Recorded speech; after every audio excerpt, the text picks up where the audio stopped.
ya, merinci tentang bentuk ya, siksaan yang manusia tidak akan sanggup sabar menghadapinya ya. Manusia akan sangat putus asa ya. Mau mati tidak bisa mati, kemudian ketika mati dihidupkan lagi itu ya. Terus diulang-ulang ya. Bisa dijelaskan khuduhu faguluh kata Allah ya. Apa? Tangkaplah dia lalu belenggulah tangannya ke lehernya. Jadi kalau polisi kan cuma di sini di belenggunya, ini sampai ke lehernya di belenggunya tuh ya. Jadi ditangkap, kemudian dibelenggu, diborgol sampai lehernya. Setelah itu tsumma jahimu salluh, kemudian masukkan dia ke dalam api neraka yang menyala-nyala. Bayangkan, disiksa di neraka, dimasukkan ke dalam neraka dalam keadaan dirantai dan dibelenggu. Ya. Kemudian setelah dibelenggu, tsumma fi silsilatin dar'uha sab'una dira'an fasluku. Ya. Setelah dibelenggu dirantai dengan rantai ya, yang panjangnya 70 hasta ya. Ya, manusia kan 60 hasta ya. Ya, 60 hasta itu kalau masuk surga. Tapi kalau masuk neraka lebih tinggi lagi, lebih besar lagi.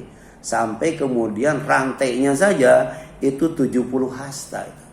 Jadi setelah dibelenggu, setelah dirantai, baru fasluku kata Allah kepada malaikat, masukkanlah ia ke neraka. Ya. Jadi tidak dirantai saja, tidak dibelenggu saja, gimana di neraka nih? Ya, dilemparkan oleh malaikat. Ini sudah dibelenggu, dirantai lagi. Apa sebabnya? Innahu kana la yu'minu billahil azim. Sebab waktu di dunianya, ya, dia tidak beriman kepada Allah yang Maha Agung, Allah yang Maha Besar. Ya. Jadi sebagai bukti kita iman kepada Allah yang membesar, kita ucapkan Subhana Rabbiyal Azim, Allahu Akbar. Ya. Itu ungkapan pengakuan kita bahwa kita tuh beriman Allah tuh Maha Agung, Allah itu Maha Besar.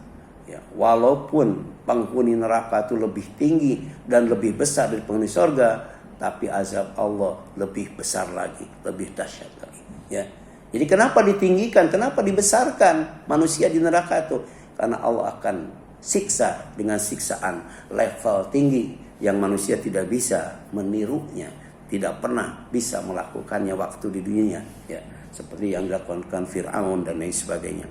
Wala yahudu ala ta'amil miskin. Sebab kedua, tidak pernah menganjurkan ya untuk memberi makan orang miskin. Bayangkan ya. Ada orang yang pelit tapi kemudian nyuruh pelit kan, gitu kan. Jadi nggak mau dia pelit sendiri, pelitnya rame-rame kan gitu. Jadi ada orang yang tidak ngasih makan kepada orang miskin, tapi dalam waktu yang sama tidak nyuruh kepada orang lain untuk ngasih miskin. Dan ini termasuk orang yang mendustakan agama kan. Ya. Dalam Al-Quran sudah kata, Aro'aital ladzi yukadzibu biyadih, wadzalikal ladzi yad'u yatim wala yahuddu ala ta'amil miskin. Jadi orang yang tidak peduli kepada anak yatim, orang yang tidak peduli kepada orang miskin, sejatinya Islamnya cuma KTP doang. Sebenarnya dia telah mendustakan Islam itu. Ya. Bagaimana sholatnya? Sholatnya juga bukan masuk surga, malah dimasukkan ke dalam neraka wel. Wawailul lil musallin alladzina hum an sholatihim sahun alladzina hum yura'un wa yamna'unal ma'un. Jadi ada sholat yang diwajibkan, ada sholat yang diperintahkan, ada sholat yang dilarang, ada itu. Ada buku kecil itu, nah, ditulis oleh Dr. Anas Abu Talib tentang 30 larangan dalam sholat. Gitu. Jadi ternyata dalam sholat itu ada larangannya, ya. Tapi dalam waktu yang sama ada sholat yang diperingatkan, yaitu diperingatkan dengan neraka wel. Sholat tapi tidak selamat, sholat tapi tidak celaka. Yang pertama orang yang sholatnya ria, ya. Yang kedua orang yang sholatnya tidak khusyuk, lalai, abai. Dan yang ketiga orang yang sholatnya tapi pelit, gitu kan. Kemudian falaisa lahul yauma hahuna hamim. Di neraka itu sendirian, ya. Sendirian. Di neraka itu tidak ada teman setia, tidak ada, ya. Jadi pengkhianat semua itu di neraka itu ya. Jadi tidak ada orang yang setia ya. Jadi hati-hati. Ya. Nanti salah satu tanda kiamat itu susah cari teman yang setia. Ya. Susah cari teman yang jujur kan gitu. Kata Roma Irama, kalau mencari teman di meja makan gampang nggak? Gampang. Ya. Tapi mencari teman ketika senang dan susah itu susah. Nah, termasuk di neraka tidak ada ya teman yang setia, semuanya dikumpulkan bersama para pengkhianat itu ya, para penipu tuh, para pelaku kecurangan gitu ya. Ya. Kemudian wala ta'amun ila min gislin, lebih daripada itu di neraka itu nggak ada makanan, di neraka itu nggak ada minuman ya, ya. Tidak neraka, tidak ada makanan, tidak minuman ya. Di Gaza sekalipun dahsyatnya yang dilakukan oleh Zionis Israel, masih ada makanan, masih ada minuman. Mereka masih bisa hidup bertahun-tahun. Tapi ketika di neraka, salah satu cara Allah mematikan manusia, di neraka itu tidak ada makanan, di neraka itu tidak minuman, illa min gislin, kecuali nanah ya. Ya. Ada nggak yang doyan nanah itu ya, gitu. Jadi ada pilihan air panas atau nanah ya, nanah. Jadi orang-orang yang dibakar di neraka itu meleleh, kemudian ada nanahnya. Ya, jadi nanahnya itu dijadikan minuman. Ya, jadi menu utamanya ada dua, tinggal pilih. Ya, mau air panas atau mau nanah. Ya, kalau disuruh milih mana tuh? Ya, tidak ada pilihan. Ya, karena wala ta'amun ila min gislin. Ya, kalaupun ada makanan, tidak bikin kenyang dan tidak bikin gemuk. Jadi di neraka itu tempatnya orang merasakan kelaparan yang sangat luar biasa. Dan di neraka itu tidak ada orang yang gemuk, kurus-kurus semua. La yakuluhu ilal khati'un. Ya, tidak akan memakan yang namanya nanah itu kecuali orang yang melakukan dosa, orang yang melakukan maksiat, orang yang melakukan kesalahan ya. Hati-hati, kesalahan itu bisa mengundang siksa neraka.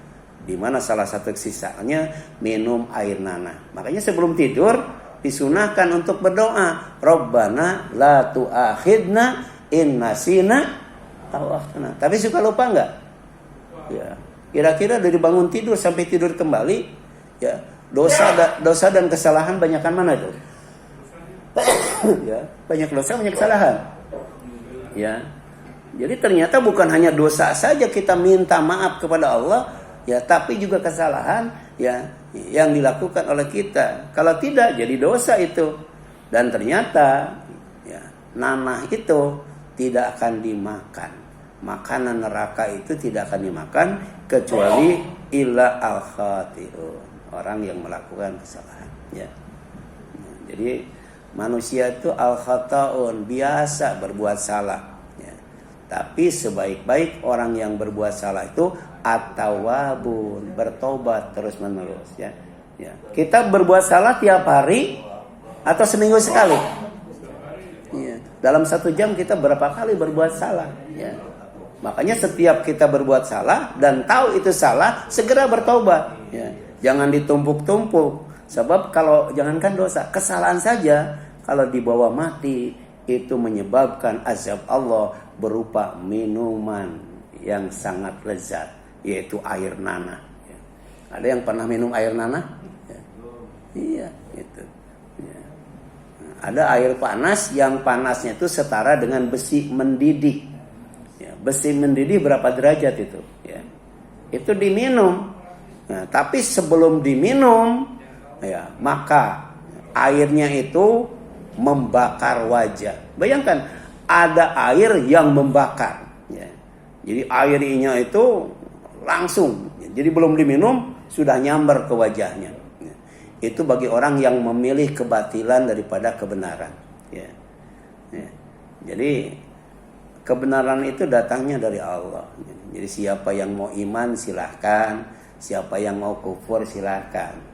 Tapi bagi orang yang kufur akan dimasukkan ke dalam neraka, dikelilingi oleh api, dan kalau dia haus minta minum akan dikasih minum dengan air yang panasnya setara dengan besi mendidih, dan sebelum sampai ke mulutnya itu air itu sudah membakar wajahnya ya.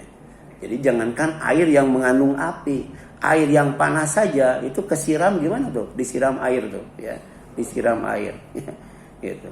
Itu ada saya tetangga, ya, dia buka home industri, yaitu bikin onde, ya, bikin onde. Dia masak onde itu di penggorengan yang gede, bayangkan.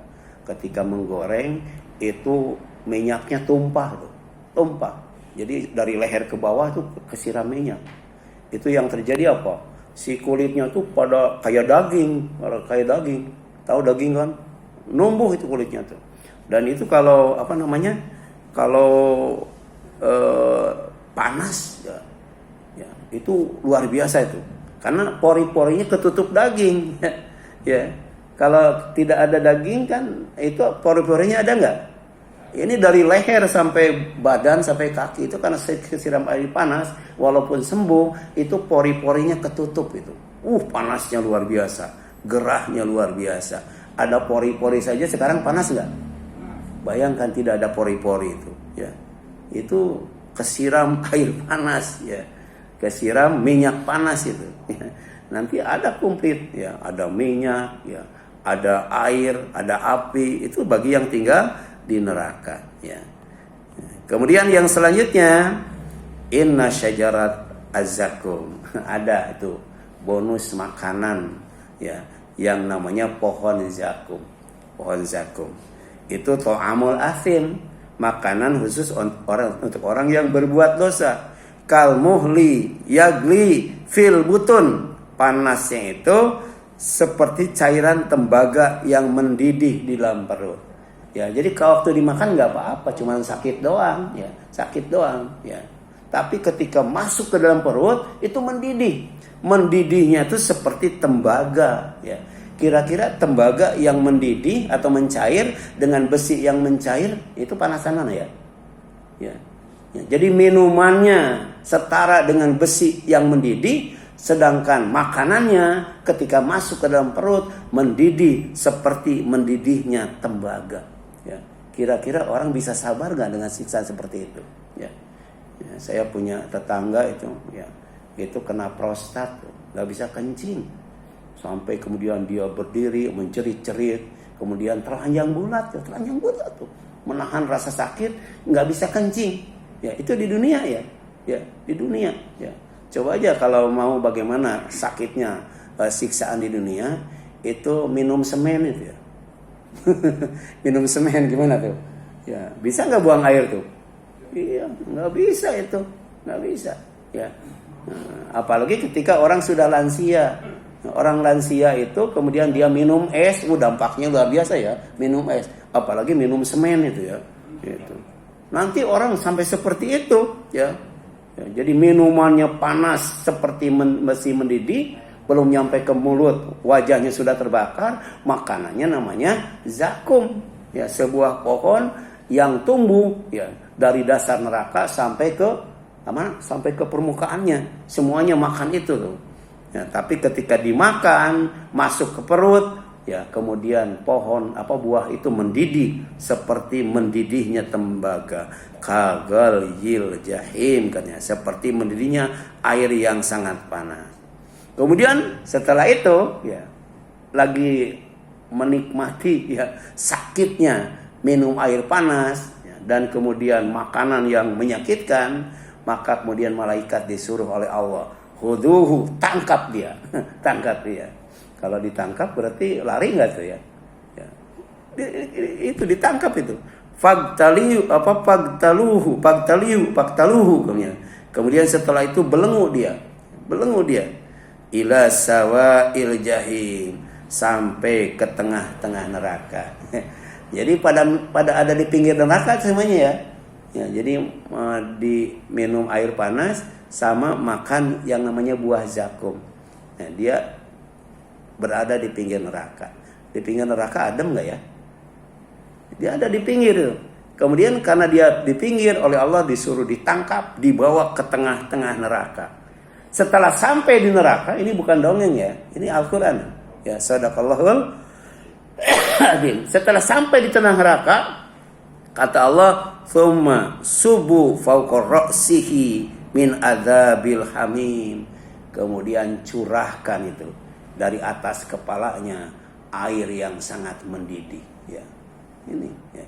Jadi ini level-level tingkatan azab Allah yang manusia tidak mampu membuatnya dan tidak akan sanggup menghadapinya. Dzuk, rasakan oleh kamu. Ya, kalau dzuk itu dzauq, itu rasanya total dari ujung rambut sampai ujung kaki. Kullu nafsin dha'iqatul maut. Kalau sakit gigi cuma di gigi doang kan? Ya, sakit perut cuma di perut doang. Sakit kepala cuma di kepala doang. Prostat cuma di bawah doang. Ya, yang namanya asam urat mungkin di kaki doang. Tapi sakratul maut termasuk siksaan di neraka itu sakitnya dari ujung rambut sampai ujung kaki. Dzuk, innaka antal azizul karim. Rasakan oleh kamu, karena waktu di dunia kamu merasa paling hebat, paling gagah, paling kuat dan paling mulia. Nah, itu orang sombong itu, ya. Inna hadza ma kuntum bihi tamtarun. Inilah ya azab akhirat yang dulu kalian meragukannya, ya. Nauzubillahi min dzalik. Ya, silakan sampai sini ada yang tanya.